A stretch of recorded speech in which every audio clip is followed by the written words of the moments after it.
Olá, um grande abraço para você que escolheu a Band Mais para se manter muito bem informado. E hoje no Band Entrevista o nosso assunto é a LGPD, Lei Geral de Proteção de Dados. Para falar sobre esse assunto, nossa convidada é a doutora Alessandra Bravo, que é advogada, especialista em gestão e direito condominial e também diretora adjunta da ANACOM, que é a Associação Nacional da Advocacia Condominial em Campinas. Doutora, obrigado por ter aceito o nosso convite.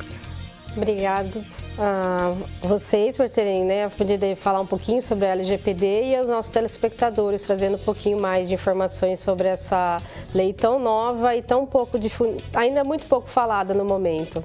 E aqui comigo a jornalista Ingrid Lopes. Bom dia, Didi. Bom dia, Edson. Bom dia, doutora. Vai ser um papo bem legal, é um assunto novo, né? Então vai ser bem bacana. E como eu sempre digo, já que eu sou minoria aqui, vou deixar para a Didi as honras da primeira pergunta. Doutora, você mesma comentou que a Lei Geral de Proteção de Dados é uma coisa nova, né? Até mesmo no direito. Explica pra gente o que é essa lei e para quem ela se aplica. Bom, a Lei de Proteção de Dados, ela se aplica a todos, tá? Desde pessoas jurídicas, como pessoas físicas e principalmente na questão dos condomínios. A dúvida era também se os condomínios iriam ter que se adequar a essa lei. Ela traz a proteção dos dados pessoais das pessoas físicas principalmente e das jurídicas quando elas trabalham principalmente com questões de dados. A questão dos condomínios, ela entrou em vigor a partir desse ano, em janeiro deste ano, quando saiu uma publicação da ANPD, que é a Agência Nacional de Proteção dos Dados, que aí ela regula como que tem que ser feito toda a diretriz, desde sanções por descumprimento ou até por questões até de fechamento ou não poder estar funcionando a empresa, seja a pessoa jurídica ou uma pessoa também que venha a ter vazamento de dados. E nos condomínios, sim, ela é obrigatória também a se adequarem. E os síndicos, eles estão sabendo dessa lei, doutora? Eles estão sendo convocados, estão sendo orientados, instruídos? Não, essa é a questão. Não está se falando muito sobre isso. Como é recente, saiu em janeiro deste ano, né, a obrigatoriedade que os condomínios também têm que se adequarem, que era a dúvida que pairava. Vai ter que se adequar realmente ou não? Sim, tem que se adequar, mas quase não está se falando. Já temos várias ações judiciais disso, condomínios sendo condenados. Então, logo, logo, isso vai começar, sim, a ser mais difundido, infelizmente, só quando tem ações judiciais, o que não precisaria ser dessa forma. As pessoas vão aprender no susto, então, né? Sim, então, na prática, como o que o condomínio precisa fazer? Quando a pessoa que mora em um condomínio tem que ficar atenta à aplicação da LGPD? Bom, o condomínio, a gente até brinca que é um lugar que mais dados sensíveis tem. Lembrando o que são os dados. CPF, nome, é obrigatório. Num caso, no condomínio, tem que ser fornecido, não é a questão de não pode ser dado. Agora, questão de religião, a parte sexual, outras questões que não são time de futebol que torce, não há necessidade do condomínio ter esse conhecimento. Embora tenha alguns condomínios que sim, eles entram nesse mérito e querem ter esses dados. Isso é um dado sensível, isso não é para ser fornecido. O primeiro local que chega esses dados é nas portarias. Quando você vai visitar um condomínio, você tem que estar fornecendo e tal. E depois para as administradoras, que fazem o quê?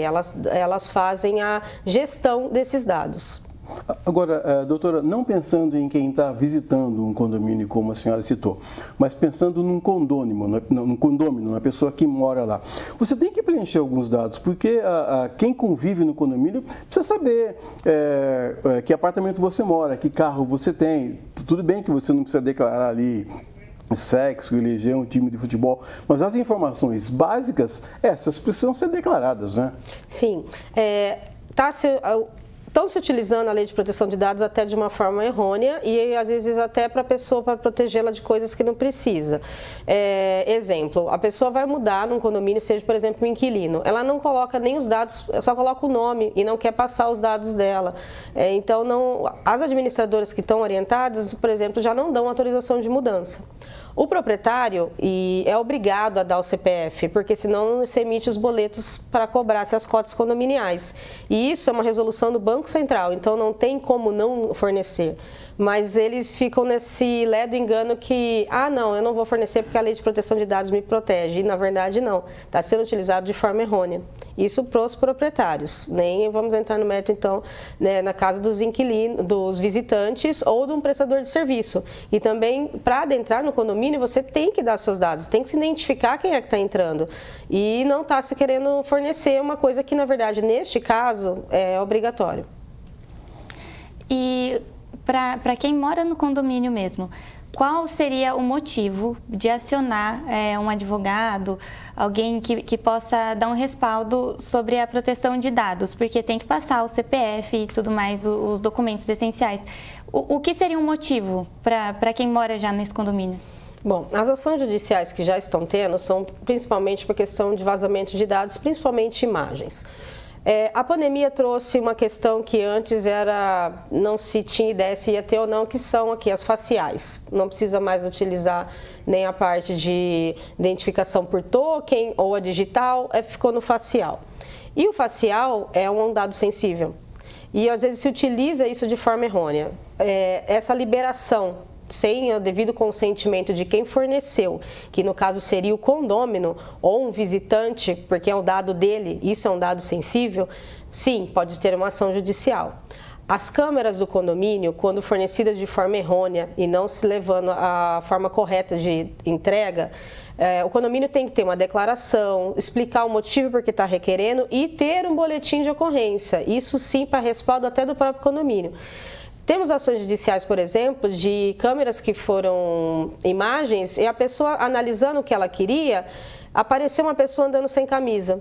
Ela pegou essa imagem e jogou no grupo de WhatsApp do condomínio. E aí ocorreu o processo porque expôs a necessidade, porque ela pegou por causa de um furto, que ela alega que aconteceu dentro do condomínio, e expôs o morador por uma câmera do condomínio. Esse é um outro exemplo, sim, que pode ser utilizado ao advogado no condomínio. E principalmente a parte preventiva. Fazer já as adequações, fazer os treinamentos, tanto com os moradores quanto os funcionários, para quando pegarem esses dados, para não ter esses problemas de ações judiciais. A senhora citou um ponto interessante, que são as câmeras de monitoramento, né, interno do condomínio. Agora, por exemplo, um outro exemplo que eu quero perguntar para a senhora. Eu posso ser barrado de participar de uma reunião de condomínio se eu for inadimplente, por exemplo? Porque se esse dado for compartilhado que eu sou inadimplente, eles vão estar expondo a minha vida também para os outros condôminos e eu não gostaria que isso acontecesse. Essa é uma questão que infelizmente normalmente acontece, por isso que normalmente antes de adentrar na Assembleia, obrigatoriamente tem que se passar por como se fosse um local de uma banca onde você teria que assinar e o inadimplente em si ele não pode participar. Isso está previsto no Código Civil.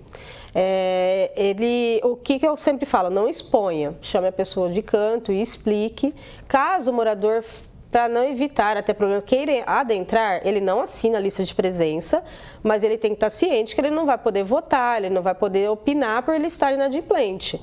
Eu mesmo, quando era síndica do condomínio, eu nunca proibi o inadimplente de adentrar, mas eu sempre chamei ele no canto e falei, só não fica se expondo nem falando nada, porque o conselho sabe que está inadimplente. E se eu deixasse, por exemplo, ele estar expondo ou falando, eu não estaria exercendo o direito dos demais, que está tudo correto.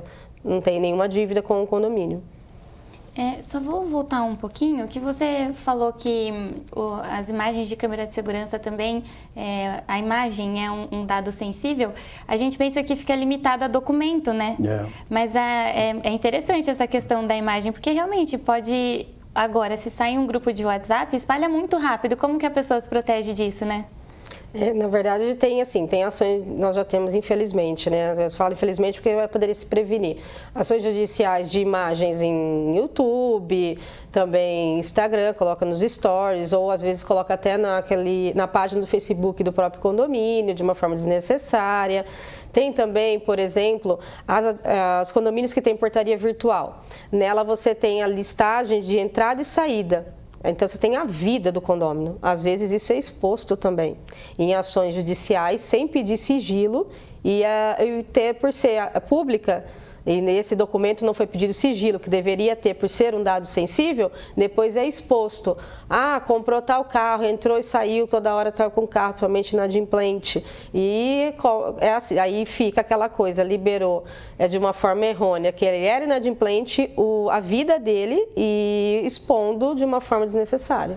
Também alguns condomínios já, não é uma técnica novíssima, inovadora, mas alguns já utilizam a biometria. É uma forma de exposição também de dados, ou não? A lei ela é bem clara, a Lei de Proteção de Dados. Ela fala por que está se captando o dado, onde será armazenado e como será o descarte. E durante o período de utilização que ele está guardado pelo condomínio ou pela empresa que fizer a biometria, quais são os cuidados se caso ter um vazamento. Hoje a biometria está caindo muito devido à pandemia, ficou mais a facial. E de verdade, não sei qual das duas é mais dado sensível, porque ambas a gente pode ter um problema. Se eu me sentir lesada de alguma forma, é só procurar um advogado? É uma ação simples? Como que funciona? Teria, sim, claro, primeiramente, é uma ação civil, né, nessa questão, e depende da proteção de dados para que, quando ocorrer o vazamento, seria civil ou até penal. Então, depende do caso, mas é uma ação simples, desde que não tenha uma exposição que venha trazer uma humilhação ou problema de danos maiores, é uma ação simples. Nós vamos ao nosso intervalo, daqui a pouco a gente volta. Estamos conversando hoje no Band Entrevista com a doutora Alessandra Bravo, que é advogada especialista em gestão e direito condominial. Estamos falando sobre a LGPD, que é a Lei Geral de Proteção de Dados. A gente volta já já.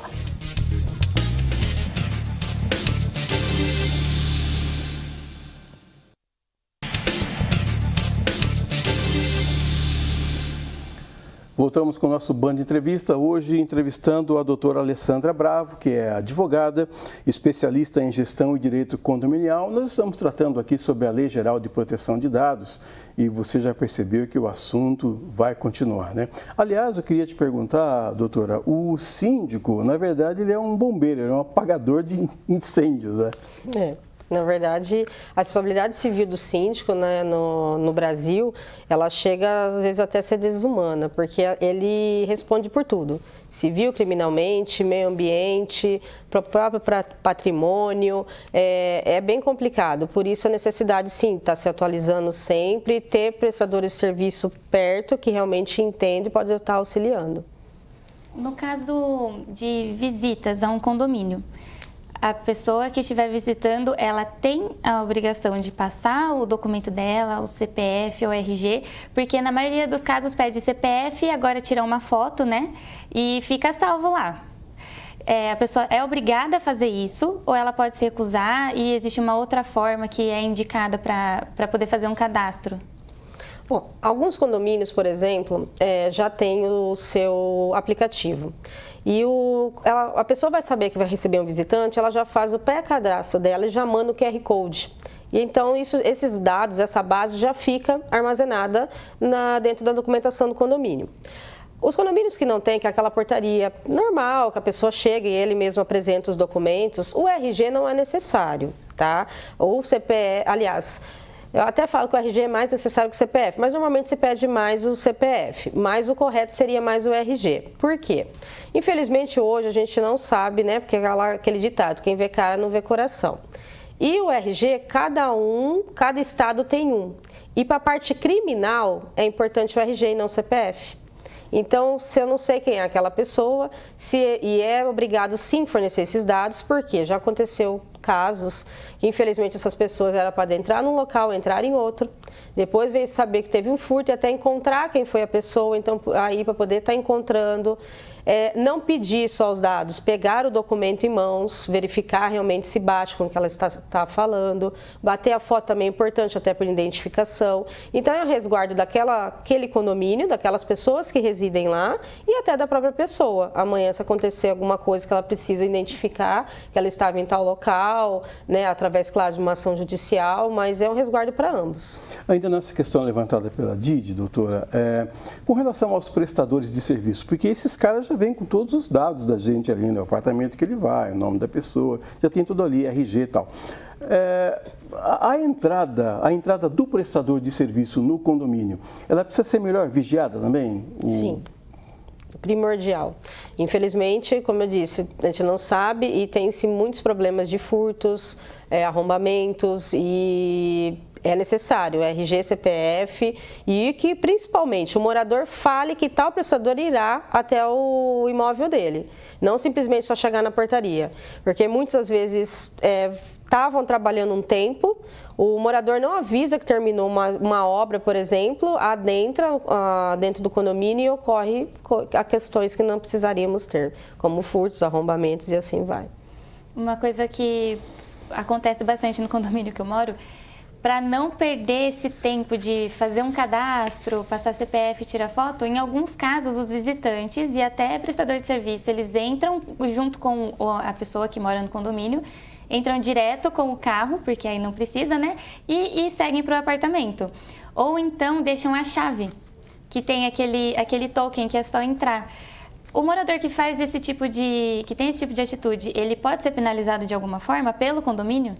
Sim. Mas o ideal, primeiramente, é fazer essa reeducação dos moradores e depois dos funcionários. Então, a LGPD entra também nesse caso, porque também não é só a questão de dados sensíveis, é a questão da parte, assim, a segurança do todo, né? Porque um condomínio, ele é feito por segurança, saúde e sossego. Então, ele é necessário tomar essa precaução. E se caso não constar nada disso no regulamento interno, na convenção, deveria sim ser colocado isso em assembleia e ser penalizado o morador. Porque ele está colocando em risco não só a vida dele, ele está colocando em risco também os demais. Agora, de repente, eu descubro que os meus dados estão sendo expostos. Eu reclamo para quem? Bom, recolhendo essas informações, faz um boletim de ocorrência e adentra-se, infelizmente, né, tem com ação judicial, porque no nosso país tudo resolve somente com ação, né? Porque enquanto você pede, conversa, embora os condomínios estão começando a se adequar melhor com isso. Então também depende, vazou, o que ocorreu com esses dados quando eles vazaram? Somente vazou? Teve alguma penalidade? Ocorreu algo a mais? E aí com base nisso para saber como proceder. Por isso do jurídico interno do condomínio para poder estar auxiliando também nesse sentido. Tem uma questão que você comentou que eu acho importante a gente destacar, que a questão da LGPD, ela não se aplica apenas ao condomínio com relação aos dados do morador, né? Também o morador tem que fazer a parte dele corretamente, né? Primordial. E o pior de tudo o condomínio é feito por moradores. E às vezes os moradores não aceitam quando o síndico que está se atualizando, entende, sabe que existe a lei, quer trazer, quer implementar, porque é um resguardo de todos, não só dele, né, como gestor. Ou a administradora também barra, porque a administradora não quer. A administradora entende, a maioria, infelizmente, e a lei veio até para poder isso cair por terra de vez, os dados são do condomínio, não é da administradora. Quando ocorre uma troca de gestão, a administradora desaparece com todos os dados. E como aquele condomínio vai gerir a vida dele se ele precisa dos dados? Até para regulamentar quem é quem, né, quem é o pai de cada criança, para poder estar trabalhando da melhor forma possível. Bem, você falou agora com relação a administradores e também, eu imagino que exista sempre uma parceria ou deveria haver entre a administradora e o síndico. No condomínio que eu moro, infelizmente, essa questão vai além da parceria, porque a síndica sumiu, como você falou, a síndica sumiu e os dados desapareceram todos. E aí, até por essa razão que eu fiz aquela pergunta, para que a gente reclama que a gente acaba ficando na mão? Quer dizer, a situação é bem pior ainda. Se o síndico desapareceu e se a administradora também desapareceu, como diz no interior, a gente fica na roça, não é, doutora? Sim. Essa como eu disse, a lei ela veio para quê? Para se regulamentar. Os dados são no condomínio, então tem que ter uma base do condomínio. A base não é do síndico, não é da administradora e nem é de cada condomínio, é do condomínio como um todo. E com isso a administradora trabalha e o síndico enquanto estiver síndico. Esse é um problema sério. O síndico ele acha que ele é detentor de tudo do condomínio, muitos são assim porque não tem esse preparo. Né? Ele é o funcionário do condomínio? Podemos dizer assim? Não? O síndico, na verdade, se a gente entrar na esfera política, ele é o presidente. Ele executa as ordens que a Assembleia determina, que seria a Câmara ou a Câmara dos Deputados, e a administradora seria a parte dos ministros que auxiliam. E aí ele tem que fazer as funções dele de acordo com as deliberações e o que está na lei. Então não é dele. Assim como o presidente ele é eleito e sai, e tem que continuar, o condomínio é a mesma coisa. O síndico é um erro constante, essa parceria, e infelizmente não saudável, às vezes, da administradora com o síndico. A administradora ela trabalha pro condomínio, o síndico pode sair e a administradora perpetua, assim como o condomínio também. Que ninguém nos ouça, que nenhum síndico nos ouça. Isso que a doutora falou, que ele pode ser comparado ao presidente. Sim. Eu não quero isso aí não no meu condomínio, viu, Didi? Não, também não. O síndico, pelo menos no meu condomínio, não é morador também, é terceirizado, né? E aparentemente fica mais profissional, sim, porque não envolve nenhum gosto pessoal, né? Caso a administradora assuma, aconteça o que aconteceu no condomínio do Edson, existe a possibilidade de entrar com uma ação conjunta? Como funciona? Bom, se no caso a administradora que desapareceu com todos os dados, né, ou documentos do condomínio, que também são dados sensíveis, se faz o boletim de ocorrência, pode-se entrar com processo criminal, que isso é apropriação indébita tipificada. O que quando a gente fala tipificado é crime existente. E também se faz o quê? A denúncia no Conselho de Ética, no caso do CRA, que é o Conselho de Administração, porque as administradoras são obrigadas a serem filiadas ao CRA. Se for o síndico, aí é um processo criminal normal de uma pessoa física ou jurídica, se for para o síndico profissional que tem o CNPJ, e também o processo civil requerendo danos. Se for um conjunto residencial que está sendo lançado agora, imagino que seja até mais fácil, porque você já diz as regras desde o comecinho. Acho que é mais fácil do que pegar um condomínio que já existe há 20, 30 anos, não é, doutor? Sim, para a implantação é mais fácil, só que isso desde que a incorporadora também já tenha um jurídico adequado e já está colocando isso até na própria convenção do condomínio. E neste caso, se ocorrer vazamento, aí a responsabilidade é da incorporação. A LGPD é de 2018, né? Ela entrou em vigor em setembro de 2020. Só que antes ela entrou em vigor por uma demanda, até a questão da pandemia, porque a questão de tudo via internet, a questão de relações começou, né? Vamos dizer, a pandemia nós evoluímos, vamos dizer, em 10 anos, o que ia demorar. Então ela já era desde 2018 para ter entrado em vigor, só que ela entrou em 2020, em setembro, dia 18 de setembro. E só que a ANPD, que é a agência reguladora, que ia falar multa, fiscalização, somente em 1º de agosto de 2021.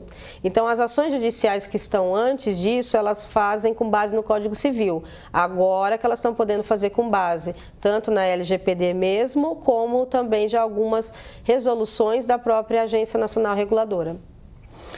Agora, a senhora falou da pandemia, a pandemia também tornou mais acessível, mais fácil as reuniões virtuais também. E reuniões virtuais também é um prato cheio para vazamentos de dados, não é, doutora? Sim, nós ainda temos problemas referentes a isso. Todos estão se adequando, tanto nós advogados que trabalhamos com condomínios, quanto as administradoras propriamente dito, quanto os condomínios, moradores e os síndicos. Algumas coisas hoje já se tem, assim, melhor conhecimento. O problema é as imagens dessas assembleias. Elas não podem ser divulgadas, porque tem dado sensível das pessoas, fala... Mas fica gravado, doutor? Fica gravado, mas é um documento que fica arquivado no condomínio. Então, para ele poder ser utilizado, tem que ter algo específico e automaticamente, através, às vezes, de um boletim de ocorrência ou uma ação judicial. Muito bem, nós ouvimos hoje no Band Entrevista a doutora Alessandra Bravo, que é advogada especialista em gestão e direito condominial, também diretora adjunta da ANACOM, que é a Associação Nacional de Advocacia Condominial. Aqui em Campinas nós falamos sobre a Lei Geral de Proteção de Dados. Doutora, muito obrigado por sua presença mais uma vez. Eu que agradeço e que bom que a gente pode esclarecer um pouquinho mais sobre essa lei e difundir para os síndicos e moradores de condomínios. Didi, até a próxima. Até a próxima, Edson. Obrigada, doutora. Muito boa a nossa conversa. Obrigada. Muito obrigado a todos vocês. Tenham um ótimo final de semana e até o próximo Band Entrevista. Tchau.